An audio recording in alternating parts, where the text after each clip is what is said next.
कर्नाटक के स्कूल कॉलेजों में लड़कियों के हिजाब पहनने और उसके जवाब में भगवा स्कार्फ लपेटने का विवाद काफी बढ़ गया है। उडुपी में कुछ स्टूडेंट्स ने कॉलेज कैंपस में हिजाब पहनकर प्रदर्शन शुरू किया, तो इसके जवाब में भगवा दुपट्टे पहने छात्र उनके सामने आ गए। दोनों तरफ से जबरदस्त नारेबाजी हुई। तो आज बात इसी हिजाब विवाद की। आखिरकार ये शुरू कहां से हुआ है, इस विवाद की पूरी कहानी क्या है, हिजाब को लेकर किन्हें क्या परेशानी है, साथ ही बताएंगे कि ये हिजाब क्या है और इसके पहनने को लेकर इस्लाम में क्या कुछ नियम है। आज तक एक्सप्लेनर में इन सभी सवालों के जवाब हम आपको देंगे आसान भाषा में। सबसे पहले आपको इस विवाद की पूरी कहानी बता देते हैं। यह विवाद उस वक्त शुरू हुआ जब कर्नाटक की उडुपी और चिकमंगलुरु के शिक्षण संस्थान में कुछ फीमेल स्टूडेंट्स हिजाब पहनकर आ गईं।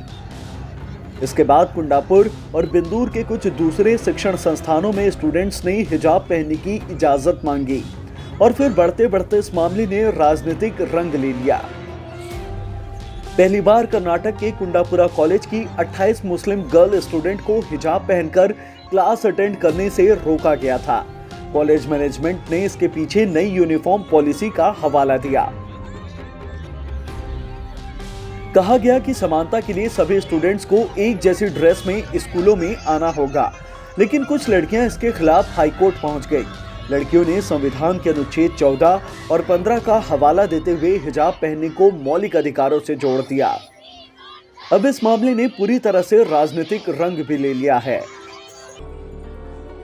कुछ संगठनों ने लड़कों को कैंपस में भगवा स्कार्फ पहनने को कह दिया है। वहीं हुबली में श्रीराम सेना ने यहां तक कह दिया कि जो लोग बुर्का या हिजाब की मांग कर रहे हैं वो पाकिस्तान जा सकते हैं। वहीं कांग्रेस नेता और कर्नाटक के पूर्व मुख्यमंत्री सिद्धारमैया ने इस मामले में बीजेपी को घेरा।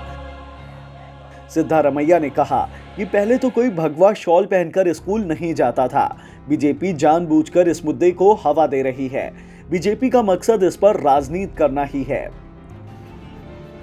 तो ये है पूरा का पूरा हिजाब विवाद, जिसके चलते कर्नाटक के कई स्कूल कॉलेजों से लेकर राजनीतिक गलियारों तक में कोहराम मचा हुआ है।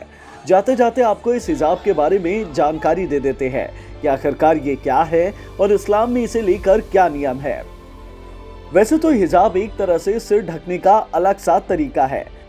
इसमें बालों को और अपनी गर्दन को पूरी तरह से ढकना होता है, लेकिन इसमें चेहरा दिखता रहता है। कुछ इस्लामिक समुदाय के लोगों का मानना है कि इस्लाम के संस्थापक हजरत मोहम्मद पैगंबर साहब की पत्नियां हिजाब से घूंघट करती थीं। इसी के कारण मुस्लिम धर्म की महिलाओं को इसका पालन करने की सलाह दी जाती है। हिजाब को लेकर और कई तरह की कहानियां और मान्यताएं प्रचलित हैं, लेकिन आपको बता दें, दुनिया के 140 देश में 1 फरवरी के दिन वर्ल्ड हिजाब डे भी मनाया जाता है। ऐसे इंटरेस्टिंग और नॉलेज बढ़ाने वाली वीडियोस देखने के लिए जुड़े रहें आज तक के साथ।